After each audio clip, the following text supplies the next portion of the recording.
그러면은 이게 뭐 BMI 지수라고 얘기하는데 이게 이제 체질, 우리 몸의 지방질이라든지 이런 거하고 비교해가지고 이거 흔히 많이 측정하는 겁니다. 이게 BMI 지수가.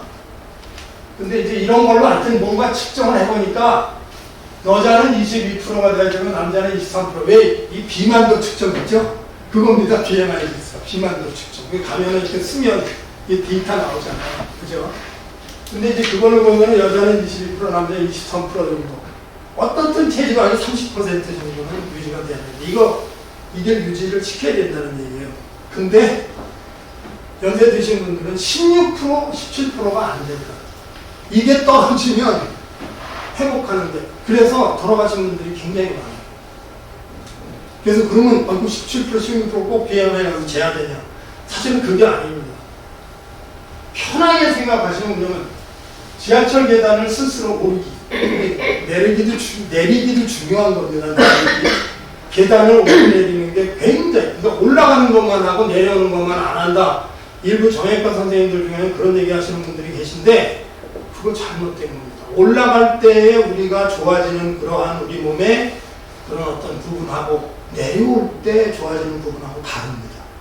이것이 두 가지가 합쳐져야 완벽한 우리가 어떤 밸런스를 갖는 우리의 건강을 회복할 수 있거든요.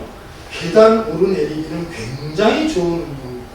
여러분들 그 등산 많이들 하시잖아요. 등산하는 거랑 똑같습니다. 그래서 저는 어떻게 하냐면은 매일 저희 아파트가 15층까지인데 16층 옥상까지 등산해요. 16층까지 올라갔다가 내려옵니다. 그러니까 제가 이제 걷는 코스가 1시간 정도 되는데 거기 올라가고 하면 1시간 반 정도 되거든요. 올라갈 때는 전반적으로 근육을 강화시킵니다. 그래서 중심도 약간 앞쪽으로 이렇게 해야 되는데 내려올 때는 중심이 앞쪽으로 가면 조금 위험합니다. 그래서 중심을 딱 똑바로 잡고, 그죠? 천천히 내려오셔야 되고, 제가 볼 때는 연세 드신 분들은 균형 감각이 좀 좋지 않고 무릎이 안 좋기 때문에 이 난간 쪽으로 붙으면 실족하거나 그러면 위험해질 수 있으니까 벽 쪽으로 붙어가지고 벽을 대충 있게 의지를 하면서 오르거나 내리는 게 좋습니다. 내려올 때는 벽을 약간 의지하면서 천천히. 그래서 이제 처음부터 16층은 올라갈 수 없잖아요. 그러니까 오늘은 3층까지, 이번 주는 다음 주에는 5층까지 이런 식으로 구간마다 목표량을 정해가지고 하시면 그렇게 해서 오르는 거하고 내려오는 거하고 같이 하면 특히 하체 운동을 강화시키는 데 굉장히 중요합니다. 기왕 나온 김에 그럼 상체 운동도, 이게 젊은 사람들은 기본적인 운동 외에 난 근육을 탄탄하게 하고 싶다는 사람들이 많잖아요. 그러면 상체 운동은 뭐가 좋냐면은 푸시업이 좋습니다. 근데 여자분들 중에 푸시업 하시는 분들 계세요? 근데 미국 여자들은 많이 해요. 왜 그러냐면 그게 이 가슴 쪽에 혈액순환을 증강시키기 때문에 가슴에 문제가 있고 유방암이 있다든지 그러면 확실히 차이가 납니다.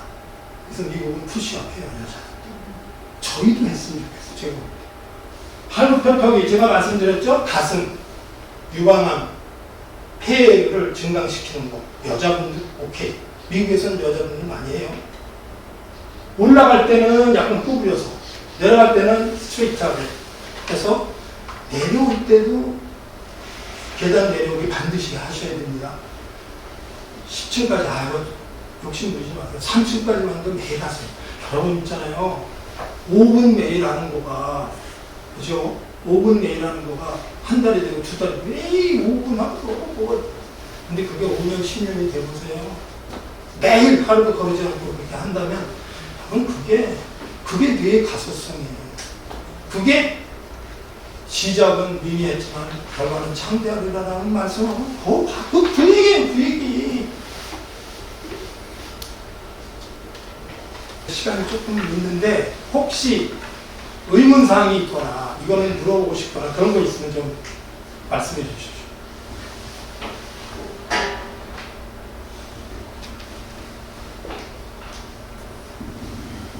계단 오르기가 좋다는 말은 많이 들었는데 네. 내려가는 거는 관절에, 무릎 관절에 안 좋다고. 예, 아주 좋은 질문 하셨어요. 꼭 제가 말씀드려야 되는 내용인데 질문을 통해서 감사합니다. 이게 올라가는 거는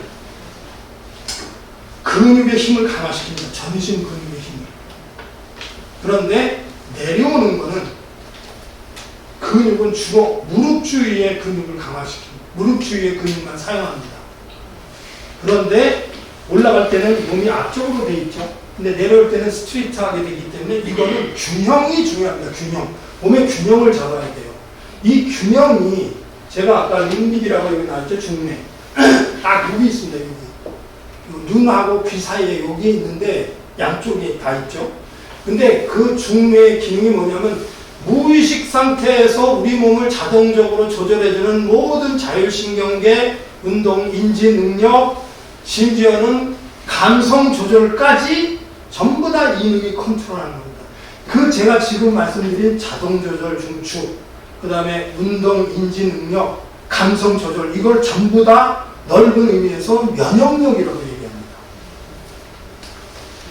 거기에 인지 능력도 같이 있잖아요. 암 걸린 사람은 이 중매의 기능이 떨어져서 우리 몸 자체도 나쁜 놈으로 인식하는 거예요. 여러분들 원수지간 중에서 불구대천지 원수는 형제지간 아니면 안 생겨요. 그죠? 우리 거를 딴 놈으로 생각하고 우리가 난리를 벅석을 치는 게 그게 암이고 면역성 질환입니다. 그게 왜 그래요? 정신이 나가서 그런 거예요. 그 정신 차리게 하는데 그게 사령부가 똑같아요. 운동, 인지 능력, 우리 뭐 이 내부 장기 컨트롤하는 자율신경계, 그 다음에 감성 조절까지. 이 감성이야말로 우주 에너지의 핵심이라고 저는 생각합니다. 이 감성이 뒷받침되지 않으면 사랑이라는 말은 그 의미를 구체적으로 이렇게 뭔가 이렇게 이미지네이션 하기가 좀 어려울 거라고 생각해요. 뭔가 끌고 다가가게 하는 힘, 그게 감성에서 나오는 거예요. 감성. 됐다. 천국에 가서 나 됐다.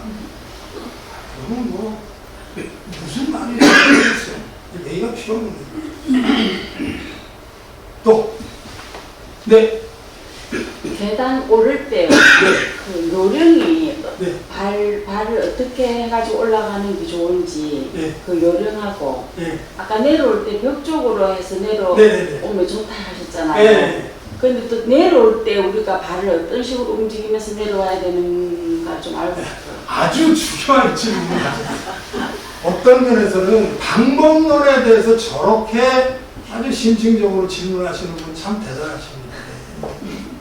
그런데 그러한 그 지금 질문하시는 분의 완벽성에 조금 릴렉스해질 필요가 있어요. 그러한 디테일에서 조금 벗어날 필요가 있지 않나. 물론 이거는 제 개인 성향에 따라서 얘기하는 거기 때문에 이거는 진짜 이게 트러블성하죠. 예. 그런데 너무 그런 디테일한데 신경 쓰지 말고 그냥 올라갔든 한 2층 올라갔어요. 그럼 내려올 때 내려오시고.